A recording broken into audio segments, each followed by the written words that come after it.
আমি কিন্তু সোনার ব্যবসায়ী, আমি শুধু হুজুর না, খাজুরও। রাখবেন না, অহংকার করে বলতেছেন আমি চিনি সোনা হাতে নিয়ে কয় কেড়ে। আল্লাহ আমার হাতের ভিতরে ওই জাদু দিছে, আমার চোখে আল্লাহ ওই জাদু দিছে। আমি দেখে বলে দিব এটা হীরা পিওর না। 2 নম্বর, আপনার মেশিন যত নম্বর বলুক আমার চোখ ঠিক বলবে, কারণ আমি বিশ্বাস করি আমার চোখ মেড ইন আল্লাহ আর মেশিন মেড ইন মানুষ। মানুষের মেশিন হাজারো লক্ষ রিপোর্ট ভুল দিছে, যার কারণে আমাদের দেশের বিত্তশালীরা বিদেশে যায় কেন? একটু পয়সা না হলেই চেক আপের জন্য বিদেশ দৌড়ায়, ঠিক না? কেন? ওরা জানে বাংলাদেশের রিপোর্ট ঠিক না, এই জন্য ওরা বাংলাদেশের রিপোর্ট করতে চায় না, চলে যায় বিদেশ, Singapore, India, Thailand, America, England, উন্নত উন্নত দুনিয়ায় চলে যায়। যেটা বুঝাইতেছিলাম 2 শব্দে, চিন্তা করেন যে কোনো মুহূর্তে চলে যেতে হতে পারে, যে কোনো মুহূর্তে। মৌতের কোনো সিরিয়াল নাই, কোনো সংকেত দিয়ে আসবে না, এটাই সত্য। বিদায় ভাবেন আল্লাহটা ডেলি কতটুকু ভোগ করি, আল্লাহ সুবিধা আমি ডেলি কতটুকু গ্রহণ করি, বিপদে আমি তার বিপরীতে আমি আল্লাহ আল্লাহ কতটুকু বলি। গুজরাটিতে একটা প্রবাদ বাক্য আছে, হালায় তো ভালো। গুজরাটি বোঝেন? আমাদের পাশের দেশে, বেশি দূরে না, নরেন্দ্র মোদী ওই জায়গারই। ওদের একটা প্রবাদ বাক্য আছে, আল্লাহ হালায় তো ভালো। এই দেহটা আল্লাহ চালায় তো চলে, কোনো প্রযুক্তি দিয়ে এটা চালানো যায় না। আবার আল্লাহ দেখাইও দিচ্ছেন, আল্লাহ প্রমাণও দিচ্ছেন, চোখে কোনো উপাদান নেই দেখা। উনি তো অ্যাটর্নি জেনারেল, ওনাকে জিজ্ঞেস করেন বাইর করে দিতে পারবে কিনা আমাকে। বাংলাদেশের উচ্চ শিক্ষায় শিক্ষিতদের একজন ডব্লিউএইচওর কাছ থেকে বাইর করে দেখতো চোখে কি উপাদান আছে দেখা। মানুষের বিদ্যায় এখানে কোনো উপাদান নাই দেখা, তাইলে অন্ধত্ব দূর হয়ে যেত এতদিনে। আল্লাহ প্রমাণ দিচ্ছেন এটা কোনো উপাদান দিয়া দেখে না, অথচ 2 চক্ষু 26 কোটি ক্যামেরা দিয়া দেখে। 2 কোটি 26 কোটি ক্যামেরা। যখন আপনি তাকান না, একসাথে 26 কোটি ক্যামেরা ফ্লাশ হয়। ফ্লাশ ফ্লাশ বুঝেন? 26 কোটি ক্যামেরার বাতি একসাথে জ্বলে ওঠে। এদিকে এদিকে এদিকে বসো, 26 কোটি ক্যামেরা একসাথে জ্বলে ওঠে। এখানে দেখার কোন উপাদান উত্তর দিয়া দেখে, কানে শোনার কোন উপাদান নাই। ভালো মতে বোঝেন, কানে শোনার কোন উপাদান নাই। তাইলে প্রতিরোধ দূর হয়ে যেত, দুনিয়ার বিজ্ঞান প্রতিরোধ দূর করে ফেলত। উপাদান নাই বিদায় প্রতিরোধ দূর করতে পারে না। এইখানে কথা বলার কোন উপাদান নাই, যদি থাকতো তাইলে বিজ্ঞান উপাত্ত দূর করে দিত। আল্লাহ 3 হেডকোয়ার্টার দিয়ে আমাদেরকে বুঝাইছেন যে 3টাই যখন কোনো উপাদান ছাড়া চলে, পুরাটাই কুদরত দিয়া চলে।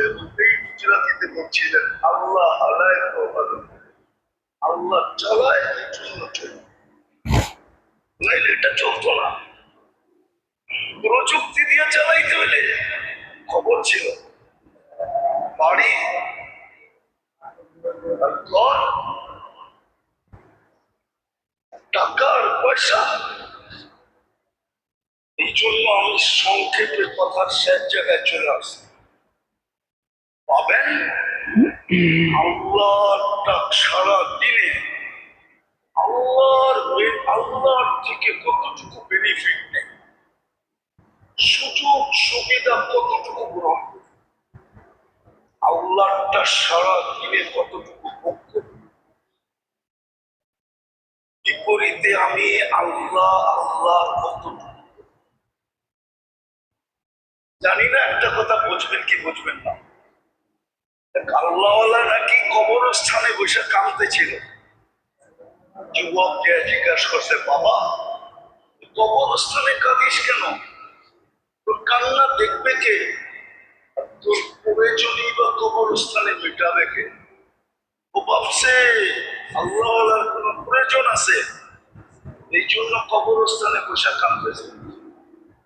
বাবা জবাব দিছে, বেটা আমি চাইলে কি তোর বুঝে আসবে? বলছে বলো না বাবা, দেখি বুঝে আসবে না। বলতেছিলেন সচক্ষে দেখতেছি এই কবরস্থানের মানুষগুলো যখন উপরে ছিল সারা দিন আল্লাহ মাফ করার জন্য ডাকতেছিল।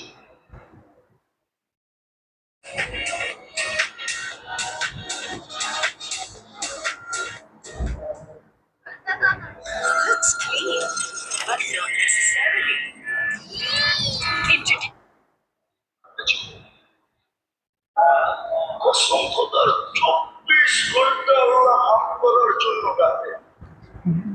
এটাকে চিনেন আল্লাহ? আল্লাহ তো চিনি না। চিনেন আল্লাহ? যুবক তো আল্লাহ চিনে না। ওর যৌবনের জোয়ার এতটুকু যে ও আল্লাহ ভুলে গেছে। ও ভুলেই গেছে যে ওর যৌবনকে দিল। যৌবনের তরঙ্গ এতটুকু হয়েছে যে ভুলে গেছে কে যৌবন দিল, কি দামি জিনিস দিল। জিজ্ঞেস করেন যুবকদেরকে, সারাদিনে একবার আল্লাহ মনে ওঠে কিনা জিজ্ঞেস করেন। হাত উঠাক একজন যে আমার ডেলি মনে ওঠে।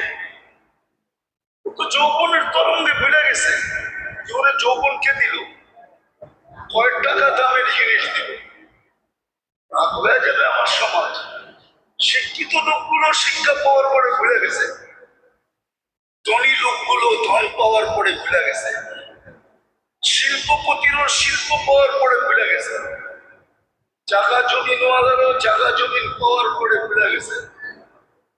রাগ হয়ে যাবেন বলবো, আপনাদের এলাকাটা শিল্প এলাকা হওয়ার পরে আপনারাও ভুলে গেছেন। কেননা জমিনের দাম আকাশের সাথে উঠে, আকাশ চুমু হয়ে গেছে, না হয় নাই? সোনাও তো হার মানায়, ঠিক না? সোনার দামও কম, ঠিক না? আপনাদের জমিনের দামের চেয়ে বেশি। সারা বাংলাদেশ আপনাদের এখানে আসে, ভুলে গেছে। আমরা তো এই দেশের নাগরিক, এই দেশের কিছু জায়গা তো আমরা চিনি, এমন না যে চিনতাম না। আমরা তো চিনি, শ্রীপুর আজও চিনি, ওই 81 শ্রীপুর আসতাম, চিনি। 81 থেকে আজকে 2025 চিনি। তখন কি ছিল, এখন সবাই পাওয়ার পরে ভুলে গেছে। এই জন্যই আল্লাহকে চিৎকার দিতে হয়, আল্লাহ বলে পাওয়ার পরে যখন ভুলে যাও তারপরও আমি তোমাকে স্মরণ করাইতে আসি।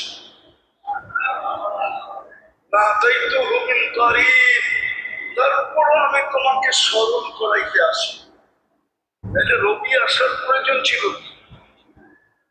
কিতাব পাঠানোর দরকার ছিল কি?